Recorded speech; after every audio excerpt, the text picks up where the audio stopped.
na nato ang pagkaon. Okay? So timan ha, sa needs of wants. So most of the time, because of our mindset, nga ang atong mind, wala siya na in line sa will of God, masayop ta. No? Masayop. Nga naman, ang wants nato, mupalitag Mercedes-Benz, tag pilang Mercedes-Benz. Tag 1 million, 5 million. 5 million na siya sa kabuok. Actually, sir, naipayong pa yun. Mahal na ang gumikat sa payong. Pero mani siya, Sir Mel. Sultihan mo na ako, kung mamatay ta sa edad nga 80, tag 300 pesos kada adlaw, apil ng pagkaon og sudan, 4 million ra gyud ang atong kantidad nga magasto. No, sa entire life ba, gikan sa pagkahimugso, hangtod nga 80 nga edad mamatay ta.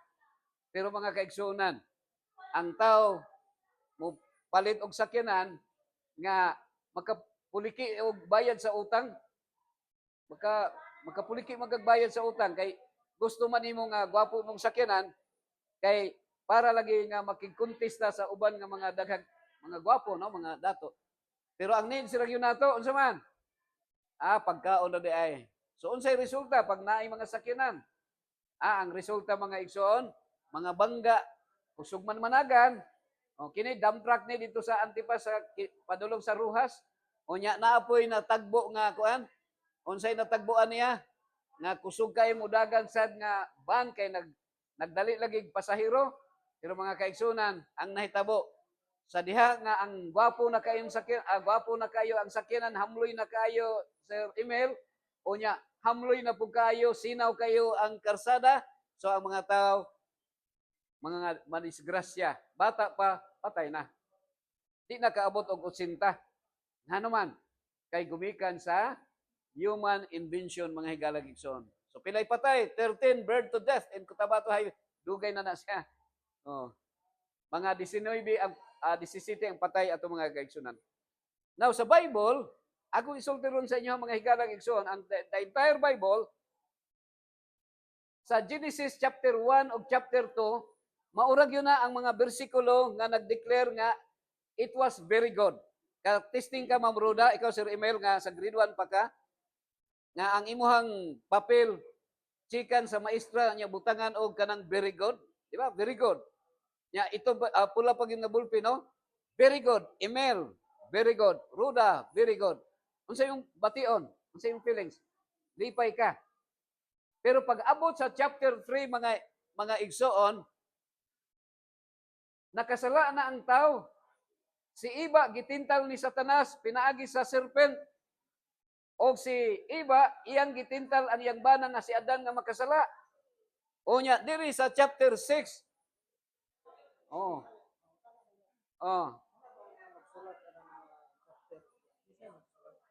Ang mga katawhan sa Ginoo nagsulat unsay ngalan nimo gani? Yung ang mga katawhan sa Ginoo yung ang Dios si Moses, sila si mga prophet, no? Sila si Isaiah, sila si Jeremiah, sila si Ezekiel, si Moses.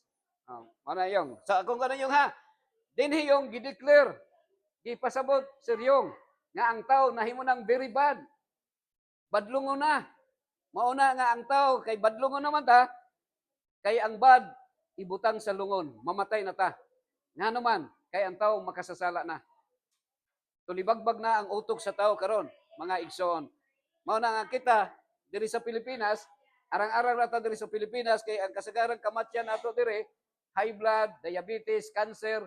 Pero dito sa Palestine, dito sa Israel, Sir Emil, sa Arab countries, sigig palupad og mga missiles kay sigig pamatay og tao. So that's why ang Bible ngayon, and God saw that the wickedness of man was great in the earth, and that every imagination of the thoughts of his heart was only evil continually. So mao na siya mga higalag igsoon, no? Ma'am Roda, nga nakita na sudong sa Dios nga ang tao makasasala na. Pila pa lang ka chapters ang Bible nga nakasala si Eva ug si Adan.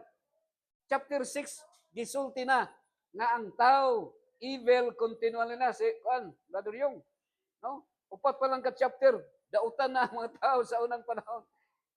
how much more karon kapila kapilo nga ang tao nahimo ng daotan ug wa na makaila sa Ginoo. And we praise the Lord nga naay gipili Brother Yo nga mga katawhan sa Ginoo nga mga Israelita, mga propeta nga nagsulat kung unsay maayo nga buhaton nato. Okay? Mm.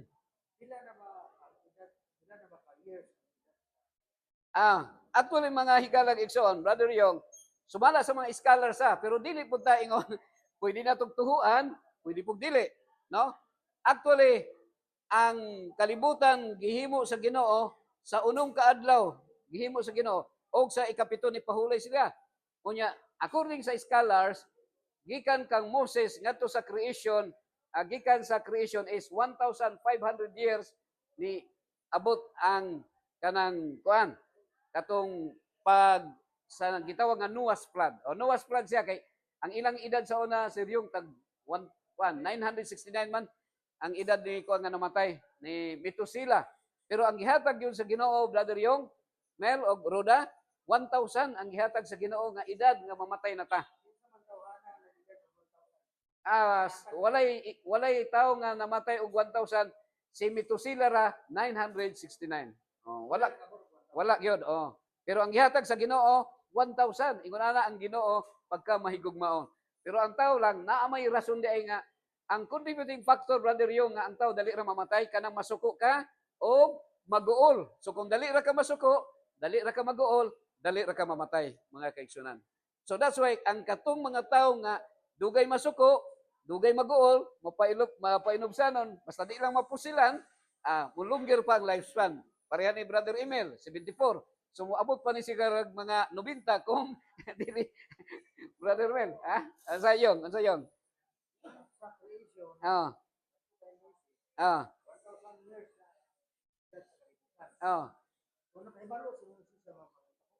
Oh. Ang Ginoo naghatag ang Ginoo kanang vision. Vision na siya, Brother Yung, no? So mao ni, yung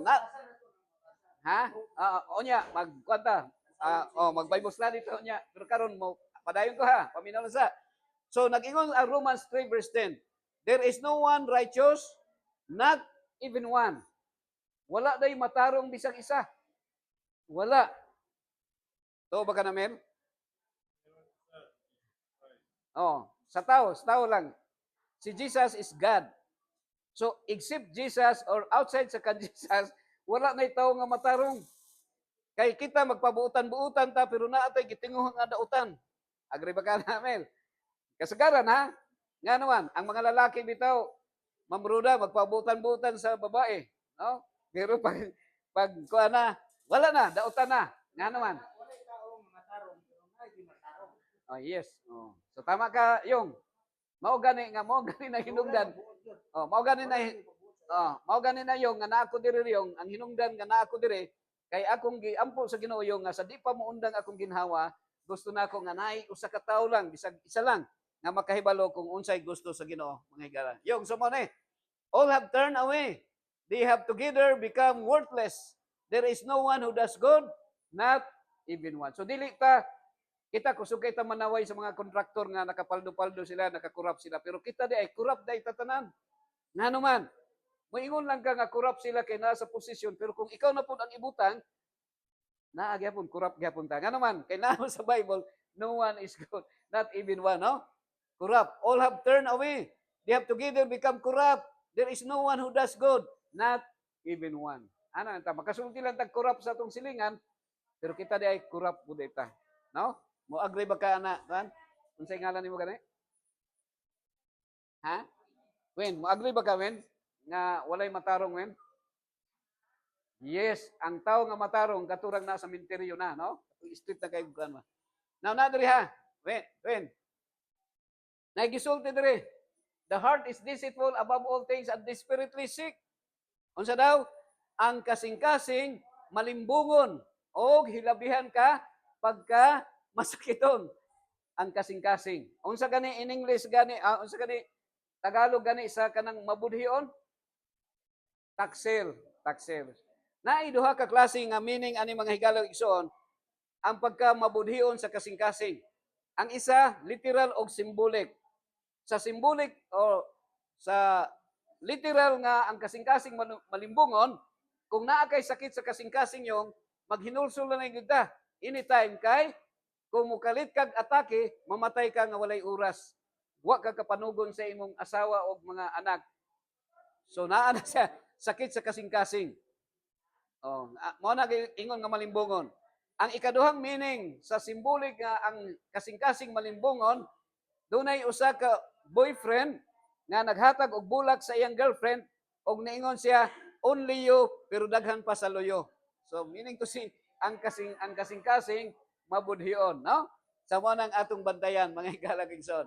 The heart is deceitful above all things.